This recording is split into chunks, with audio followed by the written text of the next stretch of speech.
Hello friends, welcome back to my channel. पिछले episode में हमने देखा था कि विंशा और कॉन्गरंग जब घर आते हैं तो कॉन्गरंग को नींद नहीं आती, इसीलिए वो दोनों मैसेजेस पर बात करने लगते हैं। फिर कॉन्गरंग विंशा के घर जाती है और उसे नींद आने की कोई ट्रिक पूछती है, तो वो उसे अपने अपार्टमेंट में ले जाता है और वो फिर उसके सर पे इतना अच्छा मसाज करता है कि कॉन्गरंग वहीं पर उसके अपार्टमेंट में ही सो जाती है। और वो इतनी गहरी नींद सोती है कि उसकी सुबह ही आँख खुलती है। आँख खुलने पर जब उसे ये पता चलता है कि वो तो रात में विंशा के घर में ही सो गई थी, तो उसको बहुत ही शर्म आती है और वो चुपके से बिना आहट के उठती है और खामोशी से गेट की तरफ जाती है कि किचन में से विंशा की आवाज़ आती है जो उसे ब्रेकफास्ट करने को बोल रहा होता है। मगर कॉन्गरंग गेट की तरफ भागती है और जैसे ही वो गेट को खोलती है तो जोंग समेत हॉस्पिटल के तमाम डॉक्टर विंशाओ को वेलकम करने के लिए खड़े होते हैं। और विंशाओ के फ्लैट में कॉन्गरंग को नाइट गाउन में खड़ा देखकर एक दूसरे को देखने लगते हैं और कॉन्गरंग भी शर्मिंदा होने लगती है। फिर वो सबको ये कहती है कि उसके फ्लैट में पानी नहीं आ रहा था, इसलिए वो मुंह धोने आ गई थी और ये कहकर वो अपने अपार्टमेंट की तरफ भागती है। वो जानती थी कि किसी ने भी उसकी इस फजूल बात पर बिलीव नहीं किया होगा। फिर वो जल्दी जल्दी ऑफिस जाने के लिए तैयार होती है और सोचती है कि अब हॉस्पिटल में सारा दिन यही बातें होंगी और सब उसके बारे में कितना गलत सोचेंगे। फिर जैसे ही वो सब लोग वापस जाने लगते हैं तो कॉन्गरंग बाहर आकर विंशा को मारने लगती है और बोलती है कि ये सब उसने जानबूझकर किया है ना, उसे पता था ना कि सब लोग आने वाले हैं, मगर उसने फिर भी उसे नहीं बताया। विंशा हॉस्पिटल जाता है तो सभी उसका अच्छे से वेलकम करते हैं। मगर उसी टाइम पर हॉस्पिटल में एक इमरजेंसी आ जाती है कि शहर से दूर के इलाके में ज़लज़ले की वजह से उनके हॉस्पिटल वालों को वहां जाकर कैंप लगाना होगा, जिसमें विंशा को भी भेजा जाता है। जोंग फोन करके कॉन्गरंग को ये सब बताता है तो कॉन्गरंग बोलती है कि वो विंशा का बैग पैक करके लेकर आती है। फिर वो विंशा के अपार्टमेंट जाकर उसके कपड़े और ज़रूरत का सामान बैग में रखती है और भागती हुई हॉस्पिटल जाती है। वहाँ जाकर देखती है कि सभी लोग जाने की तैयारी कर रहे होते हैं। इतने में वहाँ विंशा भी आ जाता है और उससे बोलता है कि इतना अचानक जाने का प्रोग्राम बन गया, इसलिए वो इसे इन्फॉर्म भी नहीं कर सका।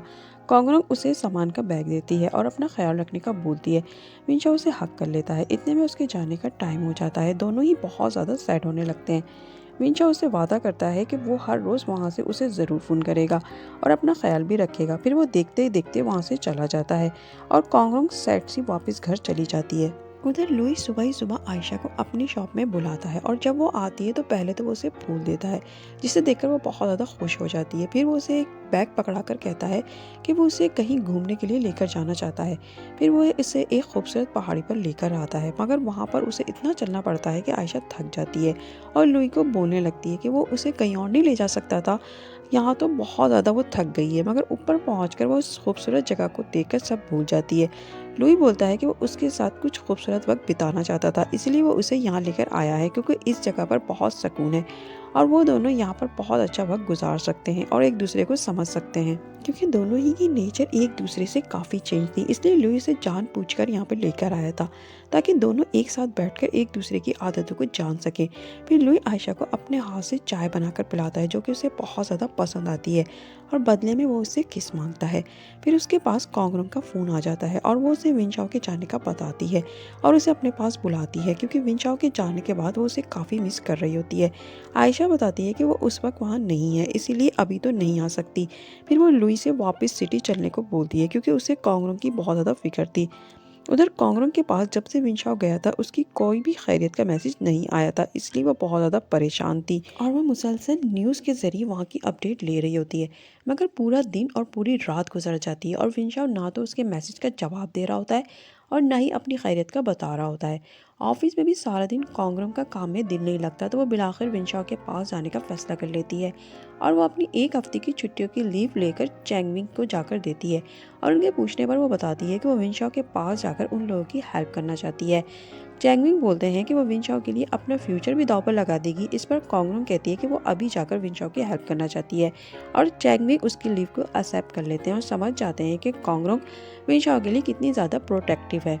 घर जाकर कॉन्गरंग अपना सामान पैक करने लग जाती है कि इतने में उसके पास आयशा और लुई आ जाते हैं और इसे बोलते हैं कि वो क्यों जा रही है। इस पर कॉन्गरंग बोलती है कि विंशा को बहुत ज़्यादा मिस कर रही है और इसकी हेल्प करना चाहती है। लुई पूछता है कि क्या विंशा को पता है कि वो उसके पास आ रही है। कॉन्गरंग मना कर देती है तो लुई कहता है कि उसे कम से कम विंशा को अपने आने का बताना चाहिए था ताकि वो उसे पिक कर सके। मगर कॉन्गरंग कहती है कि वो अचानक जाकर उसे सरप्राइज कर देगी और अपनी गैर मौजूदगी में वो लुई से विंशा के डॉग का ख्याल रखने का बोलती है तो लुई उसके डॉग को बाहर वॉक पर ले जाता है। आयशा बोलती है कि वो चली जाएगी तो उसे उसकी बहुत ज़्यादा फिक्र रहेगी। फिर वो भी उसे वहाँ के लोगों के लिए कुछ कपड़े और ज़रूरत का सामान देती है, मगर कोंगरंग कहती है कि उसके पास पहले ही बहुत ज़्यादा सामान है ले जाने के लिए। फिर आयशा उसकी पैकिंग में उसकी हेल्प कराने लगती है और यहीं पर यह एपिसोड भी ख़त्म हो जाती है। मिलते हैं नेक्स्ट एपिसोड में, तब तक अपना बहुत ज़्यादा ख्याल रखिएगा और चैनल को सब्सक्राइब कर दीजिएगा। नेक्स्ट एपिसोड तक के लिए बाय बाय।